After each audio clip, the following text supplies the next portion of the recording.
لبيك اللهم لبيك لبيك عدوان إلا على الظالمين وأشهد أن لا إله إلا الله وأن محمدا عبده ورسوله صلى الله عليه وسلم وأشهد أن محمد رسول الله صلى الله عليه وسلم أما بعد walaalayaal mar kale waxaa kusoo dhawaataan mina xaj cumra oo idinku tala gashay barnaamijyo fara badan oo loogu diyaar garoobaya xajka dadka inay waxaa dhici kartaa su-aalo badan isweydiiyaan mina maxay tahay mina waa hay-ad ama dad walaale ama shirkad u quntay in ay u fududeeyaan acmaasha xajka sida ugu wanaagsan ama dadka baahida ay ugu qabaan ugu fududeeyaan siday u bari lahaayeen xajka iyo acmaashiisa lianna xajka wuxuu u baahan yahay diyaar garow fara badan saan horey in badan usoo sheegnay xajka waa jihaad ana xabad la tuureynin ee u baahan in loo diyaar garoobo samar badan maaragtay ku talagal badan uu qofka ku talagalo maanta waxaan halkan idinku soo gudbinaynaa su-aasha ah why loogu horumaraya ama sababta loogu horumaraya madiino iyo benefitka ay leedahay sidaan hore idinku sheegnaba xajkan muddo badan ayaan kusoo dhex jirnay muddo ilaa 8 sanaan soo wadnay meelo badan ayaan ka tijaabinay waxyaalaha ay u baahan yihiin dadka muslimiinta ama dadka xujayda ah oo in loogu dadaalo ama loo sameeyo u baahan yihiin waxaa ka mid ah in madiino ku horumarideeda faa'iidadeeda kaliya iyadoo fara badan ayaa waxaan kusoo koobaynaa 6 qodob oo asaas u ah ay ku wanaagsantahay insha allahu tacaala dadkana ay fahmaan qodobka koowaad xujayda uma baahna in ay ka dhex ixraamtaan diyaaradda dhexdeeda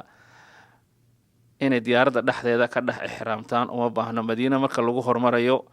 qof walbo wuxuu tegayaa madiino markuu tago marka kale marka lagu hormarayo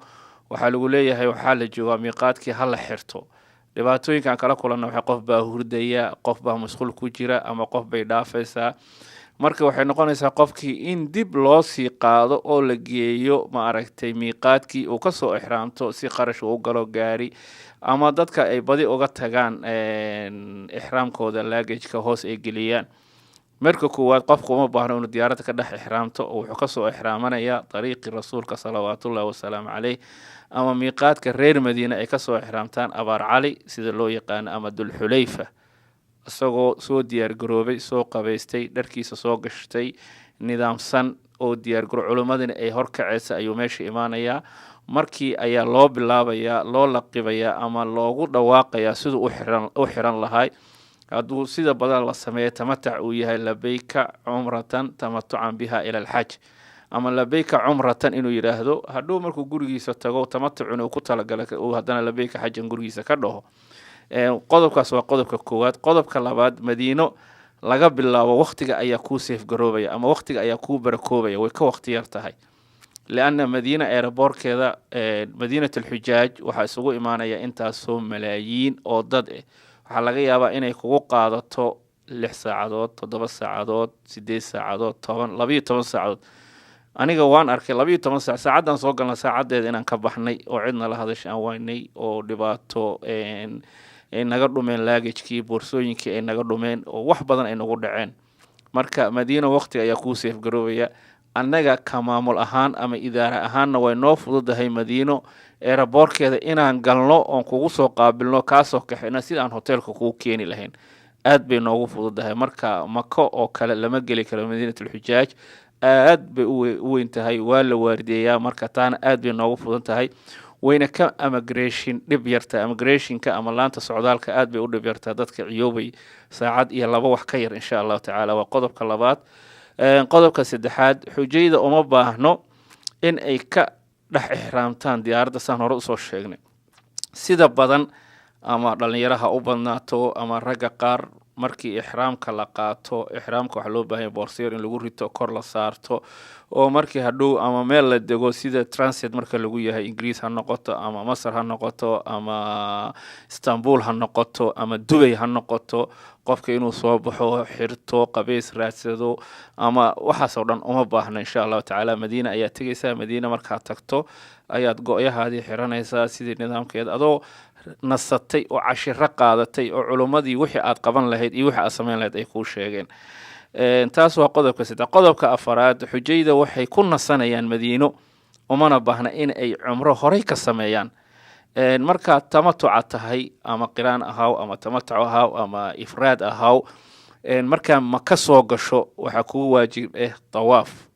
طواف القدوم la yiraahdo ama cimrada marka sameynaysa kaas ayaa طواف القدومka ka qaadi kara. marka inta tawaafkaas markaad soo gasho magaalada in aad beedka Allah subhanahu wa ta'ala kacbada tagtid 7 jeer dawaaftid. haddaad cumro diyaarad ku soo xiratay oo nin cumreysta aad tahayna cumradii baa 7 dawaaf iyo sacyigii iyo xirashadii cumradii mashqaas kaaga dhacday.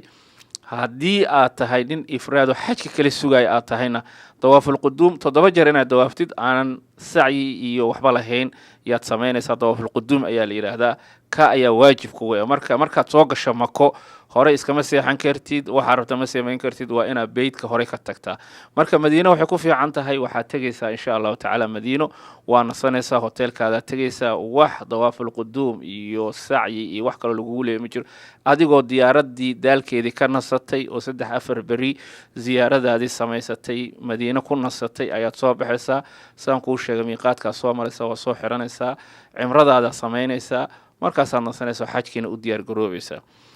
midda shanaad Mako Madiina way ka qabowdahay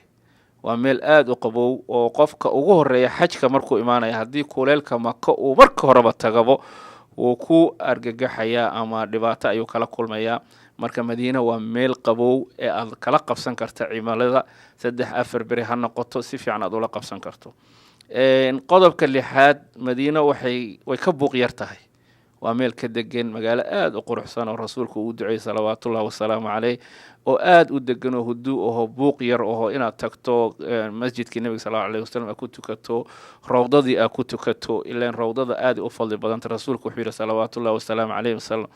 an ma bayna bayti wa minbari rawdatun min riyadil janna. marka waa gurigeyga iyo mimbarka inta u dhaxaysa waa rooga yar cad ee waalidin tusi doona insha Allah ta'ala waa beeraha jannada kamid ee qofku inuu tago oo ku tukada 2 ragco oo ku duceysto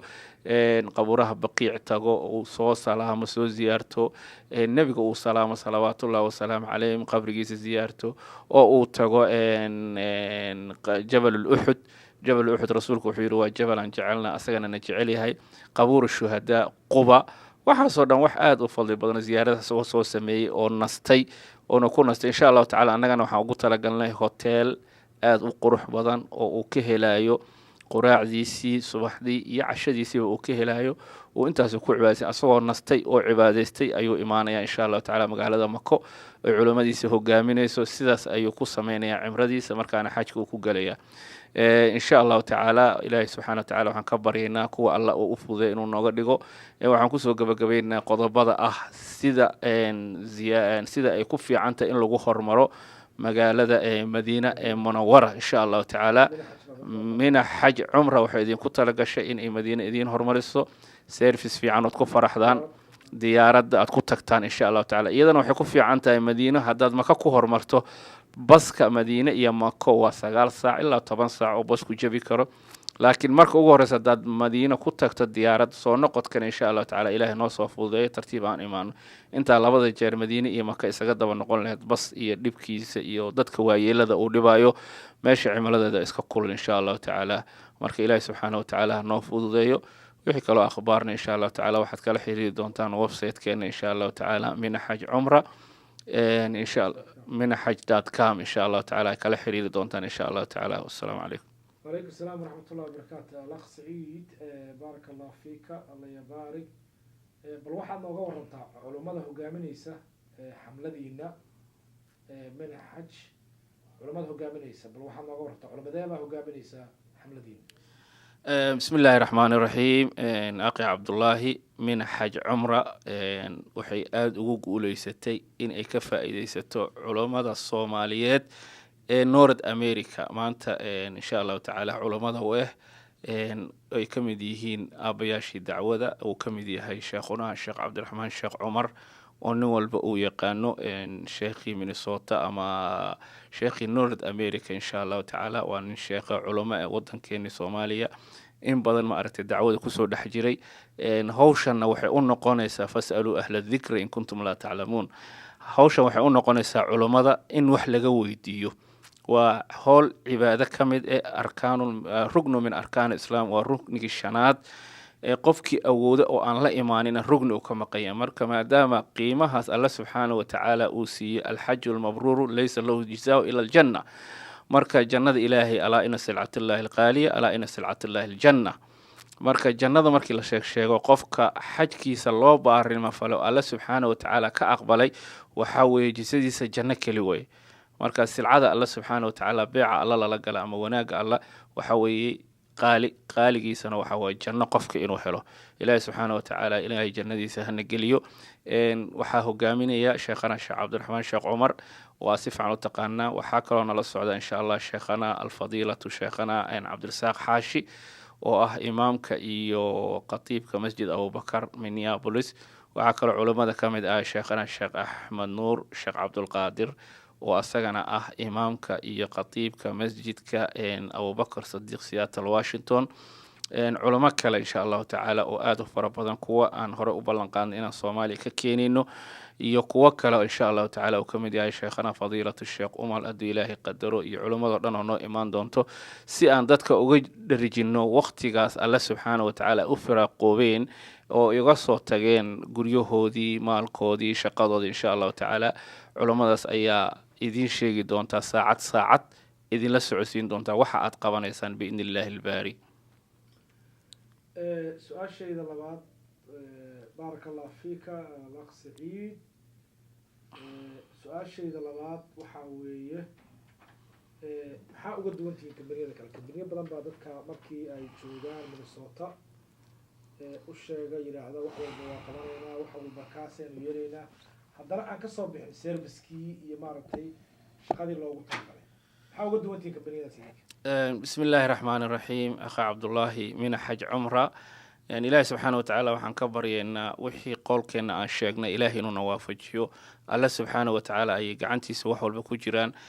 annaga insha allahu tacaala ballanqaadka mina xaj cumra ee xujayda u ballanqaaday in aan kasoo baxna ayaan rajaynaynaa. waxaan uga duwanahayna waxaa weeye wax walbo waxaa loo celiyaa asalkii rasuulkeena salawaatullahi wasalaamu caleyh. xajka wuxuu ku dari jiray saxaabadiisa iyo dadka aqoonta u leh. khulafaa u raashidiinta ka dambeysana saas ayay u samayn jiray. hawshana asalkeeda waxaa iskale culimmadaas aan ugu soo celinay. annaga sidaan kuu sheegaynaba waa dad iska idaara ama dad fududaynaya ama tanfiidi ama hawsha u qumay inaan dadka u qaadino, laakiin hawsha waxay gacantiisa ku jirtaa culimmadeenna soomaaliyeed inaan ka faa'iidaysano, dhegaysano si xajkeenna aqbal u noqdo. mina xaj cumra waxay soo celisay doorkii culimmada xujayda ay ku lahayd. ma aha dad iska ordaaya ama dad sidii iska qaaday dhalinyaro ama business. dadka waxaan u malaynayaa mina xaj hogaaminaya waa dad maaragtay idaaro fiican ama howl fiican ama benefit fiican ku haysta wadankan, haddana waxay u istaageen in ay dadkooda soomaaliyeed ay gaarsiiyaan martabada ay gaareen dadka ajnabiga oo kale, si ay dadka wadada u seexanin, meelo qalad ay u seexanin, ay gaarsiiyaan mustawa sare oo dadka ay ku xajiyaan iyagana maqsuud ay ku yihiin. taana waxaa kugu daliil ah sanadkii aan soo dhaafnay dadkiina raacay waxay ahaayeen 240. dadkii kulli waa maqsuud, waana marqaatimo doonto insha allahu tacaala. mina xaj cumra asaga ayaa customarkiisa samaysanaya, nin walba nin buu keenayaa. marka insha allahu tacaala sidaas ayaan ugu faraxsannahay inaan dadka hawsha u qabanno, ilaahay subxaana wa tacaala ugu qodno business ka gaar ahaan. waxaanu jecelnahay in aan dadka ilaahay subxana wa tacaala jannada ugu dhowaano camalkaasi fadliga badan ee rugnul min arkaan islaam ka mid ee walaalahan inaan u fuudino kaga aqoon roon insha allah biidni illahi albaari.